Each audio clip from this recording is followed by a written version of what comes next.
Experts, consultants, facilitateurs et tous les autres participants à cet atelier sont parvenus au terme de 3 jours d'échange à valider les documents de planification stratégique et de programmation budgétaire qui viennent compléter l'architecture législative et réglementaire pour permettre ainsi au Congo de s'arrimer aux meilleurs standards internationaux. Ces documents ont été officiellement remis au Premier ministre-chef du gouvernement par Jean-Baptiste Ndai, ministre de l'Économie et des Finances. J'ai noté que les différents intervenants nous ont longuement interpellés sur les risques d'un relâchement qui aurait pour conséquence de compromettre les efforts que chacun a déployés pour atteindre cette nouvelle phase qui s'ouvre, à savoir la mise en œuvre. Réceptionnant ces documents, le chef du gouvernement s'est réjoui d'ouvrir la voie du basculement de la gestion budgétaire en mode budget-programme. Cette volonté de changer de paradigme dans la gestion des finances publiques exige indubitablement une adaptation du cadre existant, ainsi que des outils performants pour accompagner cette mutation vers davantage d'efficacité.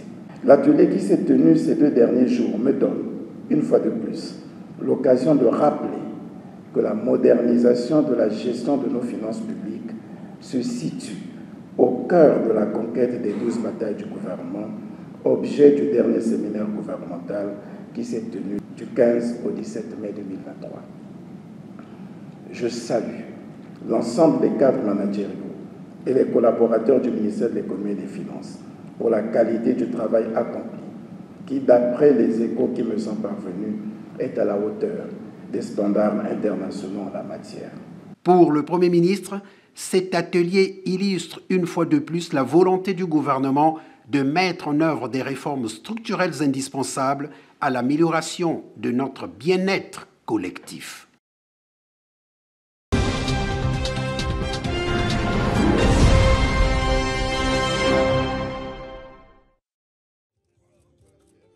Voici l'acte qui vient consacrer la construction prochaine des locaux de la future radio-télévision du bassin du Congo, une pierre de plus dans le paysage audiovisuel congolais.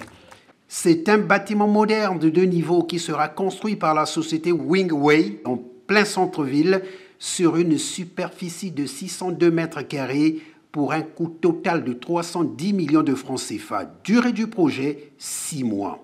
Pour la ministre en charge de l'environnement, du développement durable et du bassin du Congo, Arlette Soudan-Nono, la radiodiffusion du bassin du Congo se veut être le prolongement pédagogique et éducatif du combat pour la préservation de l'environnement. Conscientiser les Congolais et les Congolaises à l'importance et à la préservation de l'environnement, diffuser et vulgariser les bonnes pratiques en la matière, expliquer la législation nationale environnementale, ainsi que les enjeux des grandes rencontres internationales comme les COP, faire comprendre au public les notions d'économie verte et bleue et lui expliquer à quoi servent la commission également climatique du bassin du Congo, le Fonds bleu pour le bassin du Congo, les tourbières, les mangroves, nos belles forêts, nos espaces hydrauliques, mais aussi sensibiliser la population congolaise et internationale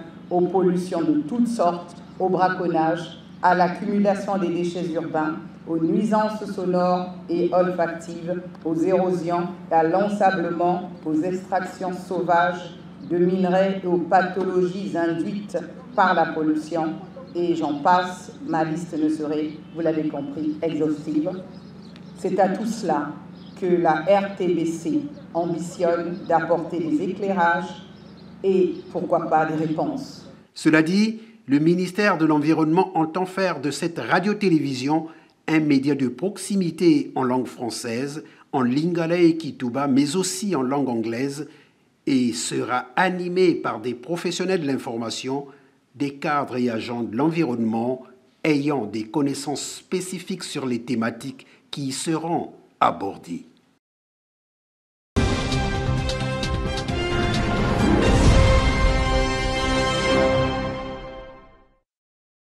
Les deux interlocuteurs ont abordé les principales problématiques du système éducatif congolais ainsi que les grandes lignes de l'action de la Banque mondiale en faveur de l'école congolaise. Après une fin réussie du PRACED, projet d'appui à l'amélioration du système éducatif, notamment avec la révision des curricula, l'enrôlement biométrique et la formation des enseignants, le gouvernement congolais et la Banque mondiale tablent déjà sur d'autres nouveaux projets. Une orientation appuyée par la visite de l'entrepôt de l'INRAP où sont stockés des programmes éducatif du primaire et du collège. PRACED a eu une très efficace clôture et vous pouvez voir les livres et les cahiers pour les écoles. Nous sommes très contents de voir ça.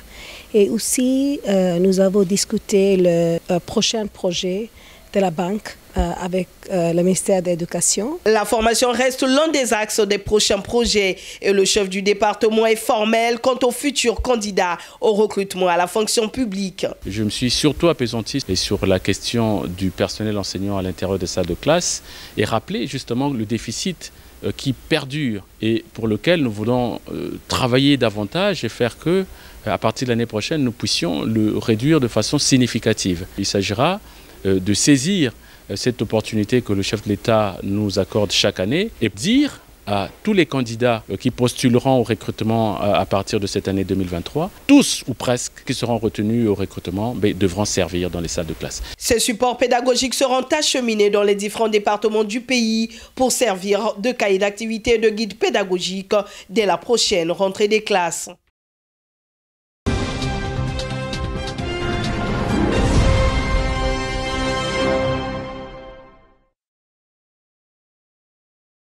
La lutte contre la délinquance juvénile n'étant pas l'affaire seule du haut-commissaire à la justice restaurative, à la prévention et au traitement de la délinquance juvénile, le PNUD, Programme des Nations Unies pour le développement, s'engage aux côtés du gouvernement congolais pour parvenir à des solutions adéquates quant à la réduction de ce fléau. Lequel fléau déstabilise la sécurité des paisibles populations. L'élaboration et la mise en œuvre d'une stratégie nationale de prévention et de traitement de la délinquance juvénile, y compris ses plans d'action et de communication, revêtent de ce fait une importance capitale pour le programme des Nations Unies pour le développement, mais le système des Nations Unies en entier. Accompagner le pays dans ses efforts pour éradiquer ce phénomène s'inscrit dans la logique de mise en œuvre des objectifs de développement durable 3, 4, 11 et 16 en lien avec la santé, l'éducation, les villes et communautés durables, la paix, la justice et les institutions efficaces. Il faut de ce fait mettre en œuvre une véritable politique d'encadrement des jeunes, incluant des programmes d'aide à l'apprentissage et à la formation, l'accompagnement psychologique des jeunes en difficulté, l'insertion économique à travers des contrats d'engagement jeunes. Cette politique devrait également intégrer l'insertion des ex-délinquants repentis, le renforcement des synergies entre la police et la justice, le recours aux deux formes de justice en fonction de l'âge des délinquants. Donc je veux nommer la justice restaurative pour les mineurs et la justice ordinaire pour les délinquants majeurs. La population congolaise majoritairement jeune, Henri Diouf, estime que la jeunesse est une... Les Nations Unies considèrent la jeunesse comme l'épine dorsale du développement d'un pays. D'ailleurs, la résolution 2250 de 2015 du Conseil de sécurité des Nations Unies stipule que les jeunes devraient prendre une part active à l'instauration d'une paix durable et œuvrer à la justice et à la réconciliation, et que l'importance démographique de la jeunesse actuelle est un atout qui peut contribuer à instaurer durablement la paix et la prospérité économique. En vue de permettre aux jeunes de jouer pleinement leur rôle d'acteurs de développement, il est indispensable de créer des conditions favorables à leur formation, leur insertion socio-professionnelle et de les mettre à l'abri de tout ce qui pourrait les amener à intégrer des groupes de délinquants tels que ceux dits de bébés noirs.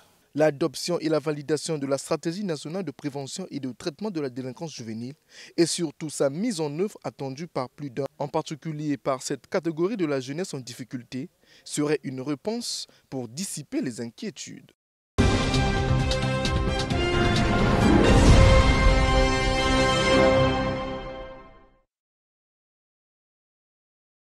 Ils se sont retrouvés en commission pour débattre de l'état de lieu de la délinquance juvénile au Congo et du plan de communication de la stratégie nationale de prévention et de traitement de la délinquance juvénile. C'est du débat que jaillit la lumière, dit-on.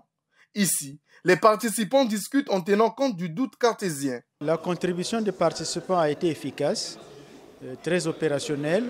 En fait, comme c'est un phénomène sociologique que tout le monde connaît, les contributions viennent de toutes les compétences et pour amender, améliorer cette stratégie nationale sur la prévention et le traitement de cette délinquance juvénile. On a vraiment fait des réflexions qui vont dans le sens du développement du pays. Demain, si on se dit ce sont des drogués, si on se dit ce sont des personnes qui sont là pour tuer, si on ne les récupère pas à temps, qu'est-ce qu'on va en faire? Le pays sera dans une situation difficile.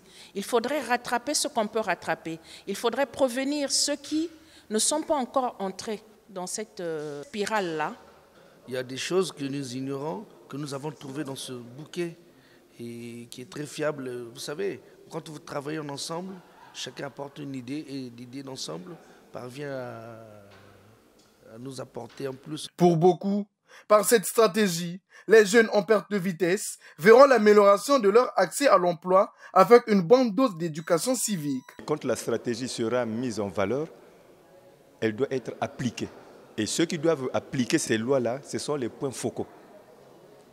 Car le haut-commissaire est à la coordination. Mais ceux qui feront de sorte que les lois soient appliquées, ce sont des points focaux qui doivent travailler, aller vers les victimes, prendre les raisons et ressources pour les faire remonter auprès du haut-commissaire afin qu'il puisse mettre en œuvre les mécanismes, soit financiers ou juridiques, qui accompagnera ces victimes. Nous avons un problème aujourd'hui, l'éducation civique, qui faisait partie d'une matière.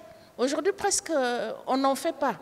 Donc, aujourd'hui, il faut qu'on reprenne ces choses-là, qu'on forme, qu'on indique aux gens quelle est la valeur d'un citoyen, qu'on retrouve les valeurs d'une éducation, les valeurs d'un pays, la motivation pour se dire « je suis Congolais », qu'est-ce que le Congo attend de moi en tant que Congolais? La stratégie nationale de prévention et de traitement de la délinquance juvénile semble déjà réconforter certains habitants, a laissé entendre un des participants.